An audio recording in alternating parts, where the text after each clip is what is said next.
Because they're bringing in people with audiences. So individuals today, we're seeing deals made and leverage created by that individual walking in the room, able to talk about and show evidence of their social media engagement. It's very powerful and very real, and for once not limited to the major distribution system, but anyone can walk in a room and say, I got 10 million followers, and that's a conversation that a lot of people will have. Well, what is the oh, go ahead, Mike. No, I was just going to say, I've had an interesting take on the other side of that, which is we see, oh, you've got this many Twitter followers or whatever, and so you get on the list that way to host the show or be on or whatever. But then and that's great, and that gets you in a place that maybe you wouldn't have talent-wise. But in the end, we still need someone that can carry the show. So you may have 5 million Twitter followers. That doesn't mean that all of them are going to watch that show. Yep. Right. And if you're not talented, after 3 minutes, the other 5 million people that showed up to watch it are trying to find the remote really quick. So I think it's been an interesting thing as we all try to kind of come of age at the same time, which is one of the reasons I think some of the YouTube talent has had trouble crossing over. They're very niche. What they do is amazing. There is no back end, and that's the brilliance of it. The fact that everyone knows that it's authentically that guy or that girl doing what they love and are passionate about, and that there aren't a bunch of us behind moving it around, makes them uniquely talented. When you put them in a shiny place, it's hard. Now you have to be at a different level and have a different skill set, not better or worse, just different. Yeah, and I'm glad you brought that up, because I think that, adding your point, I think that the whole Twitter, Facebook thing and all that, that's also a black box. And I think that many times you're like, oh yeah, we had, how many meetings we had for season 3? We top people, and I prefer an amazing actor that has 10 followers than a bad actor that has 10 million followers. Because first, the show is what rules the conversation, so the story needs to be good. And second, many of those impressions, another buzzword, impressions, they don't go to the show. You tweet, you don't know how many people are even watching the tweet, clicking on the link. So I think that, and still, talking about what you said about the machine, I think that one of the problems of our industry is that we are always looking for that magical solution. And we've been trained to think one thing or the other, and now we're having to change our brain so it's one thing and the other. So now, in our company, we have to analyze 20 to 30 different metrics to make decisions about social media posting, to how we're going to change the cliffhangers for the next season and all that. It's a lot of work, because, oh no, let's just go to see the Nielsen ratings and make a decision. That changed so much, and it's forcing all of us to do that. And getting back to the focus of the deal making part is you can come to a meeting, get a talent, or you can ask for oh, you're gonna make 5 tweets. I prefer the person doing amazing PR and sitting with their fans instead of making tweets, because in the end of the day, if you do an event so that's where I totally agree with you what you said about it's a combination of what you ask on the deal part of it, because having 10 million followers doesn't guarantee you're gonna have a hit show. Well, you all have deals on different digital outlets. How did you get those deals going? For example, how did you get your show to Hulu? How do you decide what you're going to do throughout the international market? So a big part of what I do, a big part of my strategy is to figure out how we can take first-run digital content that's been in the U.S., so a show that's been created for a platform here in the U.S. When I say digital, I don't really think of Hulu, Netflix. This is my own personal thing. Hulu, Netflix, Amazon, I don't consider them digital because their budgets are akin to linear, so smaller sort of digital budgets. I mean, it's just for the creators. Sure, it's the way it's delivered, but the content is the same. The budgets are rivaling HBO, so but so I try and look at how I can take digital first-run content, so sort of the shorter form content, and package it together and then sell it into linear television internationally. And what comes along with that is, of course, like my colleagues are saying up here, there are a lot of MCNs or digital outlets that want me to take some beauty star because she has 10 million followers. Well, okay, it's a lot of followers or subscribers, but that doesn't necessarily transcend internationally. That person still isn't very well known. It's very niche, sort of as Mike said. So one of the things I'm looking for is, of course, followers and, of course, social media presence, but also to be like a great talent on camera and to be able to sort of lift the show and drive the show like the Bourdain of makeup. You know, she's going to be able to, you know, really sort of, you know, travel around the world and interact with cultures and have that level of maturity. You know, that's fantastic. But also a narrative flow and a narrative structure. Right, because you know I can't just have 5-minute elevator makeovers and then put together several of those and have a 22-minute slot. Because remember, internationally, when I'm trying to sell to linear broadcasters, they want 22-minute slots for a half-hour commercial, or they want a 44-minute slot for an hour commercial. So when I have an 11-minute thing or a 16-minute thing, however long it takes to tell the story, as many digital producers tell me, that's great, and I think that's a wonderful philosophy. But if you're looking for a secondary, you know, linear window, whether it's domestically or internationally, you have to think about runtime. And you have to think about narrative structure, and you have to think about, you know, the fact that an audience is sitting down, you know, on their television or even on their pad, you know, whatever they're doing, and they're watching shows that have this flow. And so it can't be sort of, you know, hodgepodges of content here and there. So that's really important to me when I look at shows that are actually going to have, that are going to travel. So universal, relatable talent, and then a long-form digital narrative structure.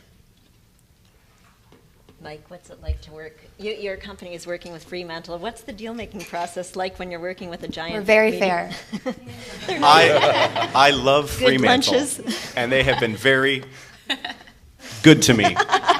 No, you know, the deal making when you're with a Fremantle or CBS or any of these huge companies, I think it's actually a little easier because you kind of know what you're in for. You know that we want to all put it out internationally. We want formats that travel. You know that that's going to be in the deal. We know that they're going to want a piece. They know that I'm going to want a piece. Like everyone knows. The same thing with CBS or NBC or Hulu or Netflix. I have to totally agree with you. I had someone ask me, I think it was the day before yesterday, are you freaked out about Netflix and Hulu and all that? And as a content maker, no. That's more places to sell to. So I think I get more excited. It's like saying to someone 30 years ago, are you worried because, you know, of all these cable outlets? No, that's just more places for a guy like me to sell to. So I'm very excited about that. But the deal making with any of these big, huge places, I think is you kind of know what the boilerplate's going to look like. It usually comes down to a couple points that are important to me, a couple of points that are important to them. Usually it's project-based. If it's a game show that has international flair, then that has a different set of parameters than I love the idea of an Anthony Bourdain makeup show where he travels the earth eating makeup. He needs I would totally. He wasn't the star. I'm so in on that, by the way. Yes. So that depends on, you know, if it's just a local someone that's going to just be in the U.S., that, you know, that deal at Fremantle would look very different than if we think it's some global hit or syndication. I've done a little bit in the syndication deals as well, and that has its own set of parameters and partners and expectations and all that. What about you, Mauricio, getting to Hulu? Our journey was a very unorthodox journey because Islos High, it was a show that everybody told us not to do.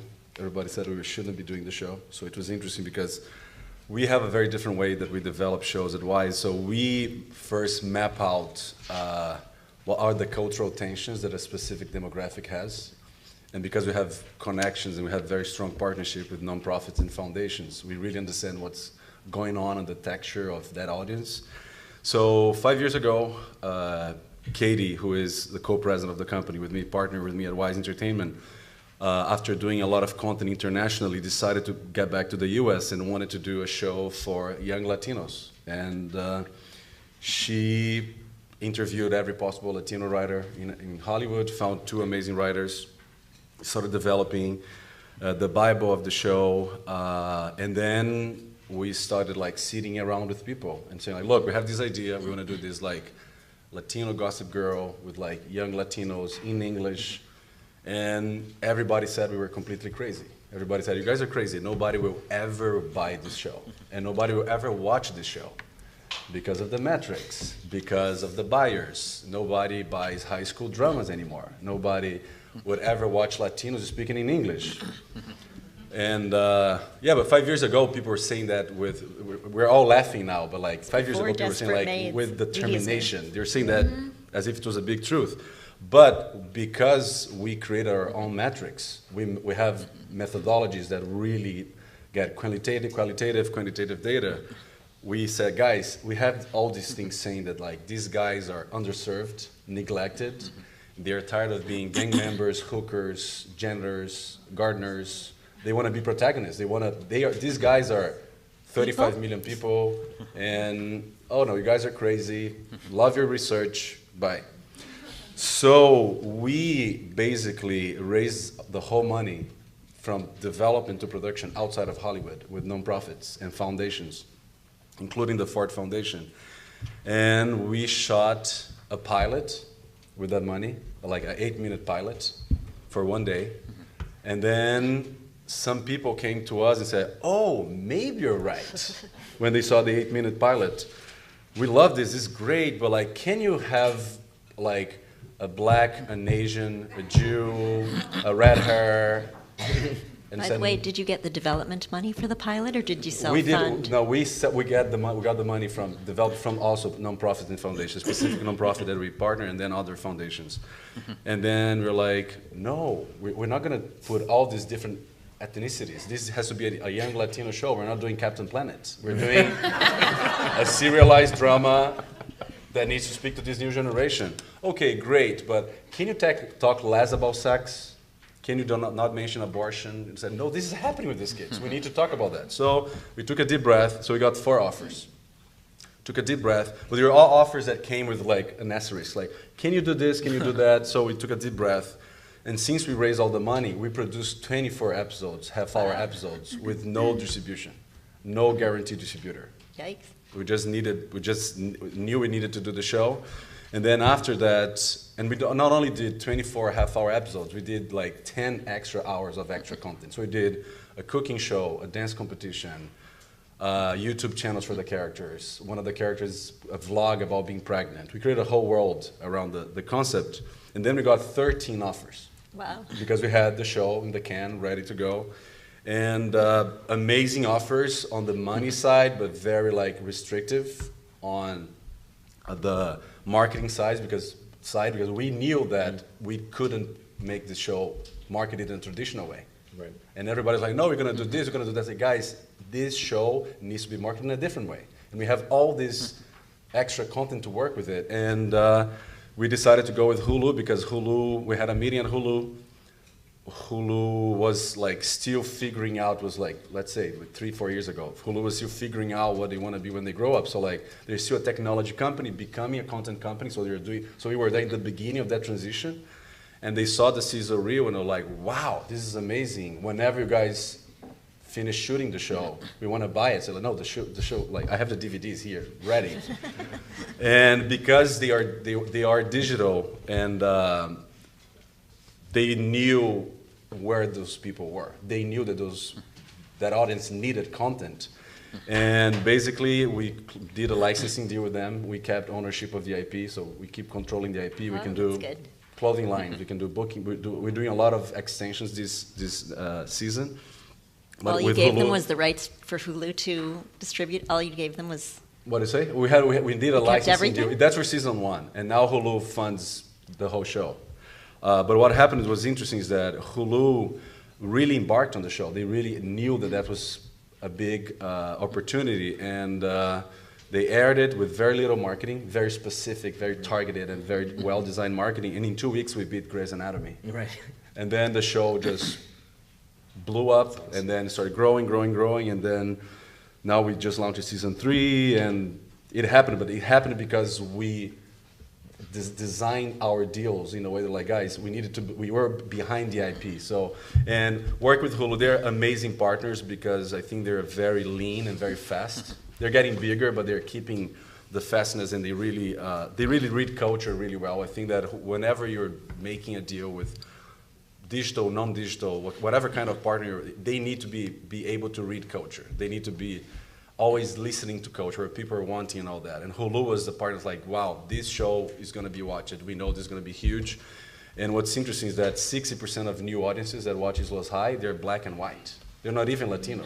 So the show reached a much bigger audience than, because it's a unique story. So that was how the deal was made. What did you guys end up doing with global distribution? We control the rights. Have you sold it? And we do it with, we just got back from. Haley's making Actually- a deal here. Have you sold it? I mean, has it sold well? We have, This is the the show is, deal-making the process. interesting about the show is that the show is started in 130 countries. Because I've seen Already. all the first season. So. I'm glad you like it. 130. Yeah, it's part in 130 countries, and we decided because we were like really testing the waters. We just got back from MIP, like WME is starting like to package and bring it because we wanted to have, of course, more episodes to sell. But it's amazing, like it's huge in South Korea. Like Yeah. it's amazing how people were loved because it's They love the soap operas. yeah, because it's a series meets soap opera. So, but we are now Which is really impressive. I mean, just to say, to sell a show about all Latinos with the quite controversial content. You know, this is teenagers getting pregnant, and it's real. It's very authentically real. To sell that to 130 countries is pretty phenomenal. No, it hasn't been sold. Oh. It's pirated, Oh, pirated. That's which is not even so. better. Yeah. Oh, In the end of the day, that's another thing that for us, piracy is That's it, yeah. is marketing. No, it's marketing. In the end of the day, piracy for a show like ours is good marketing because, like you said really well, people wouldn't watch a Latino show in South Korea normally, but because the content was good and because we had all the extra content, they found it. And now we know that when we sit with a top broadcaster in South Korea, we present the piracy numbers, and the guy says, "Yes, I will buy the show." Right. Because there's an audience. Yeah. Because I think that's what's really changing nowadays about the deal making of it all is the new metrics. the new metrics and the fact The that you pirate metrics, you control the audience. You have a more not control, but you have a bigger relationship with the audience. So we know when we go to a broadcaster, an international broadcaster, we can say, look, this is happening. If you want, you can buy it because this is happening already. So. Daryl, what about your multi-hyphenated people? Can you tell us about those deals? Absolutely, but Or- I want to pick up just on what Mauricio pointing out and just add two quick things from a deal-making standpoint. One, I just want to emphasize in the story you just told, I think it was really critical that Hulu was at the place it was at the time you approached them.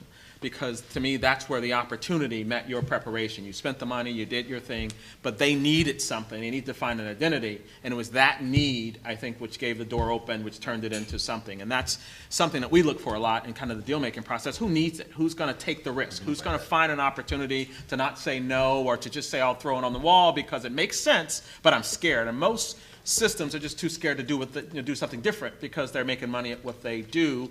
But behind closed doors, they all want to do something different. The other thing it reminded me of is that we often jokingly say Hollywood is filled with heat-seeking missiles. And basically, nobody wants to be first. Nobody wants to buy the show right away. But at the point you kind of put a little money behind it, you create the buzz, you start to show the concept, you start to show the promise, then all of a sudden, oh my God, this was the most brilliant thing in the world, and you got 4 to 13 offers. So we see a lot of that in the digital space, and we love it because my multi-hyphenated talent, basically that just came out of the need to survive in a world that has significantly changed. Most of us grew up when film, television and records kind of dominated, 100% of American entertainment. Now it's a relatively small piece when you add in video games and digital social media and all this other stuff. And so we advocate for talent. If you are a brand, and there's 1,000 channels out there in cyberspace or linear television, wherever that is, 9 out of 10 times you can at least create a buzz or attract an audience with your brand. So let's find other ways to monetize that brand with your audience. It may not be as big as some networks, but I have some talent who have more viewers, engaged viewers, followers, more than some broadcast networks. And ultimately we found that to be a business. So this gentleman, T.D. Jakes, who you mentioned at the top, T.D. Jakes is a bishop, if any of you know him. He's a bishop out of Dallas who 30 years ago started a quiet little sermon called Women That Aren't Loose, turned it into conferences, turned those conferences into churches, those churches. Now he has 350 million followers globally around the world. Wow. And we have film deals that we're releasing. We have a film overall deal with Sony. We're on our 7th film. Heaven is for Real was the one we released last year. 12 million in, 101 million at the box office. We're actually lending his brand to help other movies and other products launch. But he's someone, I just interesting said, deal look, point. just with that following, and we can establish, of that 350 million, there's a significant engagement with a lot of them. That brand we take into all kind of content, into all kind of products, into digital, into television, into movies, and it works. Same thing with Angela Bassett. We all know her from What's Love Got to Do with It. But I said, Angela, you got, you're royalty. You can do all kinds of things, from clothing to whatever, and she has really found a new life. I mean, she still does her movies. You'll see her in 4 or 5 movies a year, but she's written books. She's starting a new cosmetic line for women of color. We're launching international, by the way, and we're doing a number of other things that we're usually just taking her brand and leveraging. So the idea of multi-hyphenates for us means, true creators can create a lot of different things. Hollywood used to pigeonhole you and lock you in. A true creator has the capacity today to do many things through many platforms, and in our deal making, we just try to help them do it. Are the distribution outlets being very restrictive in what the talent cannot do, that you would be restrained in taking that brand everywhere? The way some of the cable networks with reality TV stars were saying, okay, you can do this, but you can't do any third-party endorsements or anything like that. I see that more on the reality space. Well, let me say this. ABC is pretty well known and very aggressive in kind of the control they have around brands. And if you're on their network, they have a lot of say in the things you endorse and the things you are associated with. Even with that very high standard, more often than not, depending on the size of the talent, you work it out. And you find a way to compromise. But, most broadcasters, don't want their best talent, to make a mistake on something else and therefore mess up their cash cow. So there's a lot of controls traditionally in the deals, and the more money they pay, often there's more controls. And I'll just say what's common about everything that you guys have been saying is that there was something proprietary there. You guys created your own content and had an enormous amount of leverage. You didn't have a sizzle reel, which is how most people walk in to sell. You walked in with a series shot. So you hold literally all of the cards at that point, except for that you want them to distribute. And so you had something that was very proprietary that was, I'm imagining, an enormous amount of leverage. They couldn't affect what your creative was going to be. They left it. Yeah. If you have Angela Bassett, that's an enormous amount of leverage that is proprietary in the room that is tough to beat. And so I think that's the common thread in any deal is who has the leverage? Right. And both of you guys had clubs of leverage. The owner of the intellectual property has all of the leverage. I mean, that's what I believe. I've been in production and I've been in distribution. I've been in marketing. There's so many different avenues for distribution right now, which is wonderful. There's very, very little money for development and production, less than I've seen in 20 years. But if you actually have the wherewithal to create that content, you're not going to be stopped because you're the one paying for that content, and then you have the controls. And I mean, I think most of us who have worked independently, there's a lot better ways to make money than to create independent entertainment. So you're doing it because you feel like you have to. You're doing it because someone's going to have to kill you to stop you. So you might as well retain all of that control because that's the only power there is right now. I would say, can I just add, I think that's great advice and it's really cool, but also you have to be really careful from television perspective, maybe not independent film perspective, that I think with Islas High you really it was an anomaly in a way because you really put together an incredible show for a platform that was looking to grow the U.S. Hispanic business significantly. But most of the time when I have producers come to me with content that they've already produced 13 episodes of, a lot of broadcasters on the non-scripted side specifically, they want to be involved in the production and development, phase of it. So just be careful how much money you put into a series and go into production. Make a pilot, make an extended sizzle, make a casting reel. But from my experience, you don't usually want to just go make a whole television series and expect a broadcaster to pick it up because they have certain mandates and they have certain creative instincts that they want, Yeah, I think that you're right. I think you're both right. I think that what happens nowadays is that we did Islos High the way we did, and it's an anomaly because everybody said we were crazy. Mm-hmm. Because every possible buyer that after got back to us like, oh no, now I want to buy, they they didn't read the signs. Like Sofia Vergara, the cover of Forbes was not efficient. It was not enough. They were ignoring the signs. Yeah.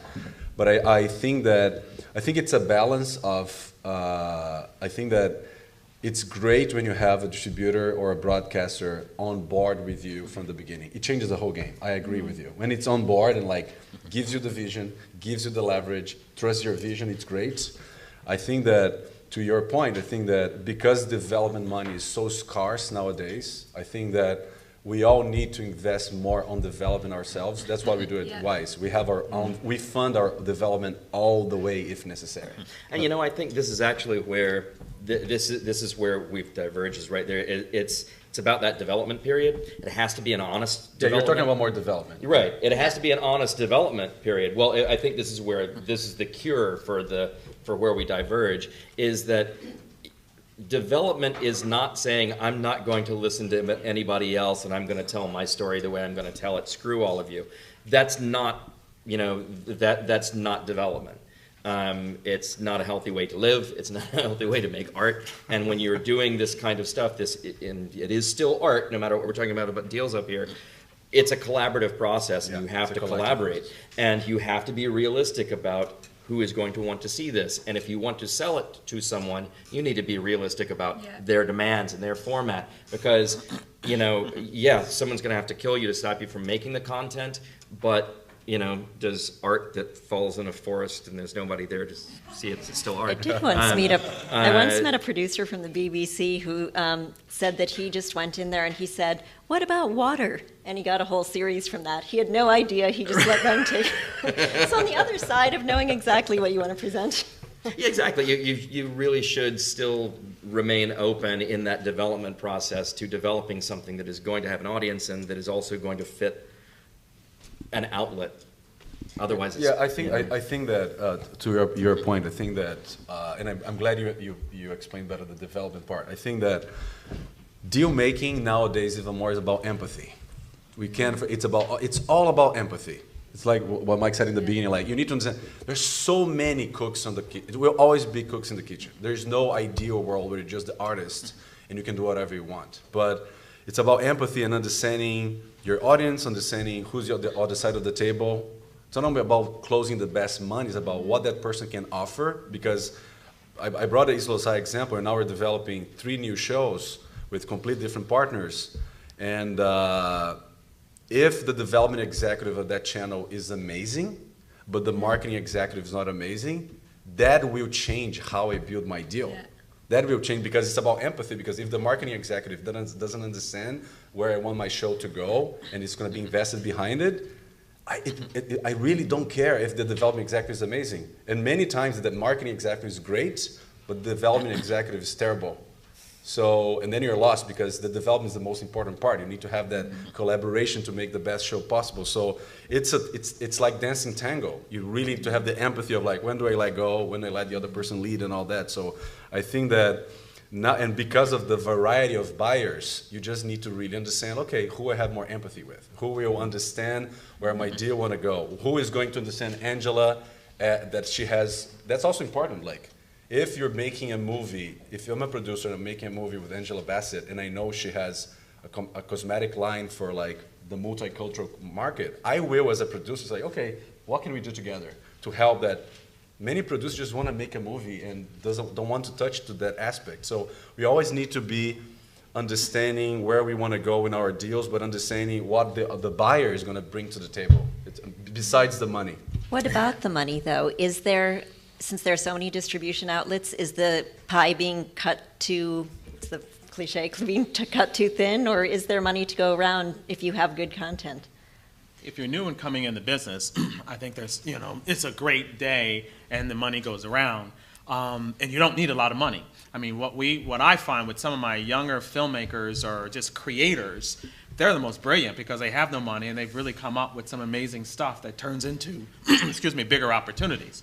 On the other side of the spectrum, I often argue that there's just way too much money in, high-level people because you basically just spin your way into, another bad piece of content that gets distributed through television or film. I think there is always enough money to go around, but there's always going to be less, fewer creative properties that really attract the audiences. And the point, in addition to development and the marketing people, what I would want to add in this mix is know your audience. Know your audience. Another thing that Mauricio, you said is that, it wasn't really the content. Everybody understands the Latino audience. Everybody understands the numbers. But you had done the research to understand that audience. And I've seen that happen over and over again, in particular the African-American community, with people like a Tyler Perry, who they laughed at on Friday and projected his movies to make $3 million at the box office because he had only done little digital films and they were terrible up to that point. But at $21.7 million on Monday, they understood that he knew his audience. And that, so to the extent that you can define your audience and you can, in the development process, kind of pull people back to not everything they know, but kind of how that relates to your audience. When you're talking about marketing, not all the great credentials they have and the great big films they release, but how that marketing reaches and relates to your audience. That helps, and that's what we often focus on in the deal-making process. Because, I've been in many rooms with first-timers who are clueless about the system they're about to get into, and the system they're about to get into are clueless about the first timer. They just want the concept because it was a great YouTube viral reel. It's got 5 million hits, and now they don't know why. They don't know why. Yeah. And so you get into the meal, and we often say as deal makers, the hardest thing we have as deal makers representing our talent, particularly new talent, is getting distributed on the air what they sold in the room. The hardest thing we have is getting put out what we sold in the room. They love it, it's perfect, I wouldn't touch it, it's great, but by the time it gets made, right, by the time it gets marketed and distributed, all those hands that we've talked about up here kind of get in the mix and everyone's got 2 cents. And it comes back to, if you don't know that audience, you kind of have that Tyler Perry effect. Everybody just, think, what's going on, and here's this kid that has a unbelievable amount of bodies that will generate $50 million at the US box office that no one even had on their radar. That doesn't happen, but it happens now more frequently because there are a lot more creators who can create the concept of an idea that people want to take to a bigger platform, but that creator has to hold on or find representatives that can help them hold on to an environment to allow that idea to get through the system and still reach that audience. Otherwise, it gets diluted and it turns into another mediocre or where the Monday it's gone product. How many times have you gone to the theater and go, oh my God, how did they made that? Or how many TV shows? Less than 11% of television shows on broadcast television stick around for a backup, pickup. And it's insane how much just bad product Possibly we make, with good reason. over and over and over again. And I think it's even bigger in the digital space, right? There's just a ton of stuff out there we would never watch, right? People are still making it because they want to. The digital space is 2%. And so a lot's not made, but it'll all work out. But right now, I think it's a wonderful time. That's the interesting thing and about this, like the digital revolution, where we're now making things that look great at a much lower budget. And we're able to, the social marketing, we can get out to the audience, we can distribute digitally, and it's fantastic. And there has been a boom of content, but the ratio of good to bad is still exactly the same as it ever has been. More Do you bad. think so? I think there's more bad. Yeah, Really? I gotta yeah, say, way more bad. because they're whether you like the gatekeeper mentality of networks and cable networks and even some of the big multi-channel networks. They are the ones that are going, hey, this needs to be in this realm. Still can be bad, obviously. We've all seen bad movies, bad TV shows. But I think there's a lot more bad. I think it's a lot more cluttered. But to answer your question about are we so thinly sliced at this point that there's no money, the stuff that is good cuts through and has a massive impact, and then there is money. Right. But I just think there's a lot. Yeah, for there's a lot of everybody else, clutter. the pie is getting. You're totally right because you have to earn it. I think that also, guys. I think that that has been impacting a lot the deal making for the last 15 years. Like, digital is the shiny object for 15 years. Digital will save us all, kill us all, and all that. In the end of the day, if the content's bad, it really doesn't matter. Like 5 years ago, nobody would ever imagine that Serial, an NPR show, would become what it became. It's radio, right? Isn't radio dead? Serial is a great example of how we are so obsessed with platforms and we forget how to do good content. And I think that to your point about digital, if you go to YouTube, like 98% is terrible, guys. Let's be honest. I think my problem is that I've always thought 90% of everything was terrible. Maybe that's why my ratios are the On same. that I just happy always note. thought everything was terrible. Can I add one? Yes, Wow. please About that? do, and then we'll go right to questions. To answer your question about the slicing and dicing, I think it's a really positive thing for creators and independent distributors, because in the past you have these big studios that take all the rights in perpetuity or an extended amount of time, right? Right. They take it out, they have their output deals, they have this complicated back-end definition, Hollywood math. You never really see any of the money, you know. So for creators and for independent distributors, it's a great opportunity, because you can say, okay, we're going to do SVOD here, we're going to do AVOD and TVOD here, we're going to do DTR and DTO here, and then we'll do linear, and then we'll do a secondary window, you know, into SVOD, and then we'll go back into pay TV, you know. So it's like we as distributors must to please our clients and the creators take advantage of all of those windows and all of those different rate splits. And so, you know, we're under a magnifying glass now, you know. So it's not just let's take it all and we're the big, you know, studio, that, you know, we have to prove it. And I think it's a great thing for creators to have those rights, you know, windows and a good slicing point. and dicing. Yes. All right. Does anybody have any questions? Yes, person in the reddish top. Yes. Hi, I'm Jessica Hendricks, and I host a YouTube show called Everyday Science TV. And Haley, you talked about linear narrative and not having too much established in the series, and you guys all talked about development of a brand and doing it with a production company, with a distributor. But how developed do you already want a brand to be when people come to you or when you source content?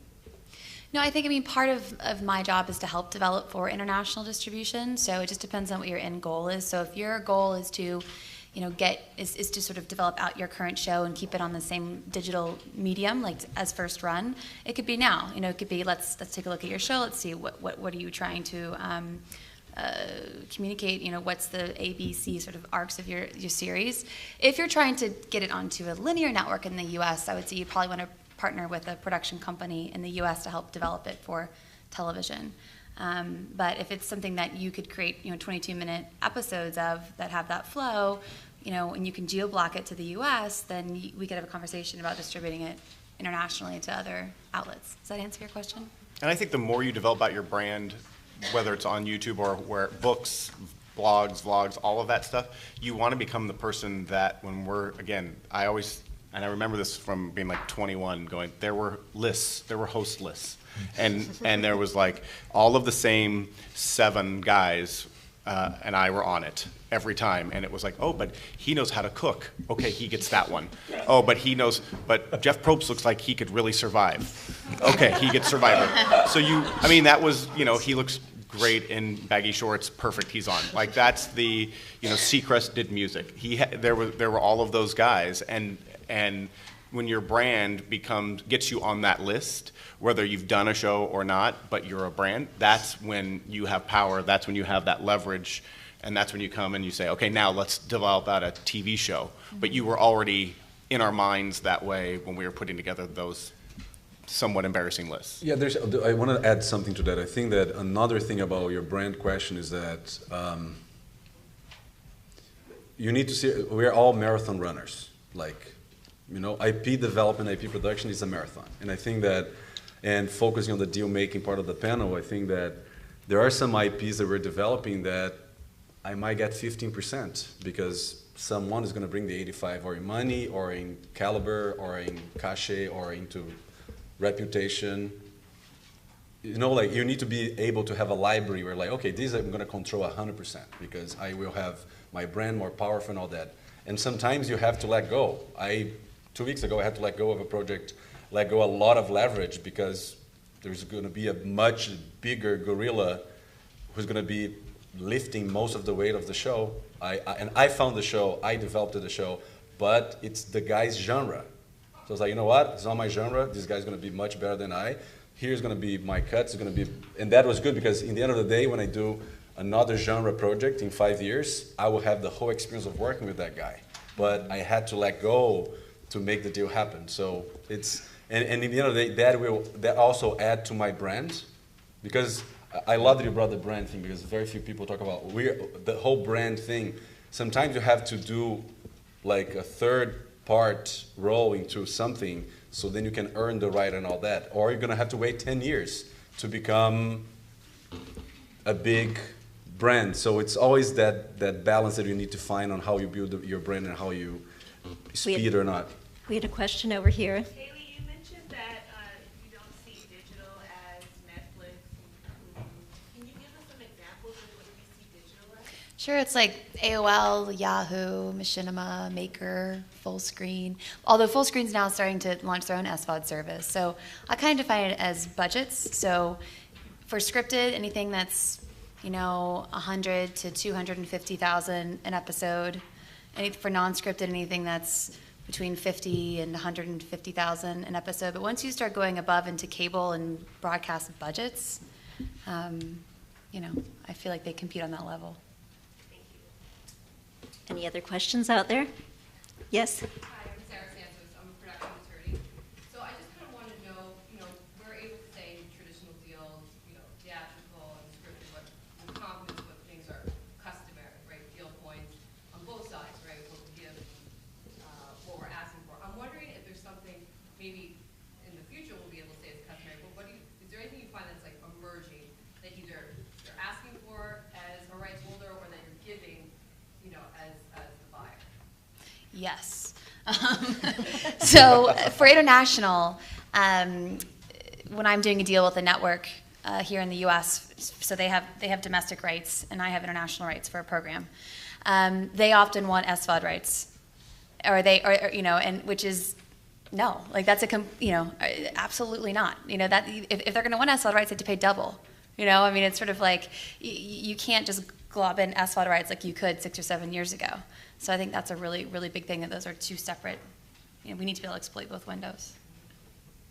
Yeah, I think that for me as a producer, and I think the time is running out, right? But for me as a producer, I think that whoever is buying my content, you can ask for whatever you want. But I think that for us, it's always about having a trigger, which is like, if you don't deliver that, that gets back to me. Because like, if you're asking me for clothing rights for my TV show, you need to present me a schedule, a timeline, and a budget that you're going to deliver that. Because nowadays, I can start a clothing line in a week through outsourcing with websites I can do and creative. So it's all about also... Huh? Yeah, I just think it's about also like having that trigger. It's about like, if you're not delivering that in 2 years, that gets back so I can do it, because you're wasting the time and the brand and the opportunity. I have so many friends that sold their souls and the buyers promised everything, but they're just looking for the traditional revenue streams when he could have done so many things. And I've seen they that with sat a lot over of my it, so. deals. And I think too. that's really fair too. The reversion is really important.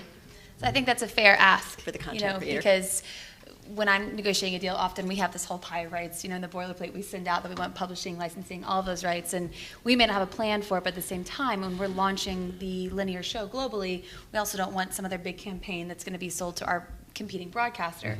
But if you said, well, listen, I get it, you take it for 18 months, you take it for 24 months, and then if you haven't done anything with it, it reverts, that would be fair. Yeah, and I think that in the end of the day, I agree with you. I think that in the end of the day, it's about, look, you invested all this, you even get a cut if I do a publishing deal with someone else, but you need to do it. In the end of the day, we need to be in the making business. I think one of the biggest problems with deals, like, you give the rights and the other part doesn't do anything, or because you're overloaded or because you don't have enough people. There are a lot of companies that don't have enough people, but they are buying your publishing rights, your clothing rights, your gaming, and they're like, yeah, but you have one person to manage all that, and they're not going to deliver that to you. So, but I also think it needs to be fair. If someone put 2 years of investment on the mothership, like the main show, they get a cut if you close a deal with someone else, but they need to allow you to explore the brand if they're not doing that yourself. That's a negotiation. We often call that use it or lose it. We'll go on and kind Yep. of parse out It's a our good rights trigger. and basically say you either use it within this amount of time, a year, 3 years, 5 years, Or back. or reverts back to me. However, you're not going to often have that leverage if you haven't done something to create, an asset that people want. That's why most To earn it. creators But you can sell, go back the after bundle the of fact. rights. You walk in the door and they basically say, hey, for this check, I want everything. And if you have done what you have done, you can have the leverage of saying, wait a minute, no, you see, I've already funded 24 episodes. I can fund my own clothing line. I can fund my own other things. But most would just say, hey, take it all. Or they'll be forced to, exchange it all for a check. And we also will look at buyers and examine their history of exploiting properties beyond their core business. And many people won't do that. Look at it. If they tell you they're going to do merchandising on And they never something and did they've it. never done merchandising, or they got merchandising with the company that you can go next door to, you go next door first and then come and sell your property and have your merchandising deal in place. But the idea of understanding the different bundles of rights and different platforms and being smart about making sure you don't give the entire bundle away unless you have to or for the right price is a really important component of good deal making. Yeah. And forget the lawyers. Creators should be thinking like that. Yeah, creators, absolutely. If you're the creator, you're the IP holder. You're the brand. Right. You basically need to. When I'm saying you got to hold on to those rights, you need to be smart about who is exploiting your rights. And it used to be the kind of thing where they would say, "I want the world in perpetuity." I love that legal term, throughout the universe. Right. No, and future platforms that might exist. Yes. Whether yes. now in known or contemplation- hereafter Platforms that might devised. exist in Mars. Yes, it may or may not exist. Mars is real now, guys. Oh, absolutely. Well, It we have to is. count it that way. Get But- universe, but- not world. Exactly, and it used to be, that if you said, well, I don't want to give you my rights in perpetuity throughout the universe, they would say, go pound sand, and you just had to, that was it. But now you do have a lot more options. Like you're saying, you can go across the street. And if you're smart about that. But you have to know who you are when you're asking Yes, for that, you do. because when they're asking for it, again, they have a giant club. Well, And if you're coming in and you're an upstart, you have less leverage than you do than if you guys are. You have to choose your Well, battle. thank You you, have to panel. pick your shots. Yeah. We've got to wrap up because the other panel's diligently waiting to come. Thank you very What much. are you guys Guys. going to talk about? You too, man. Sorry, they were back there. Motions out.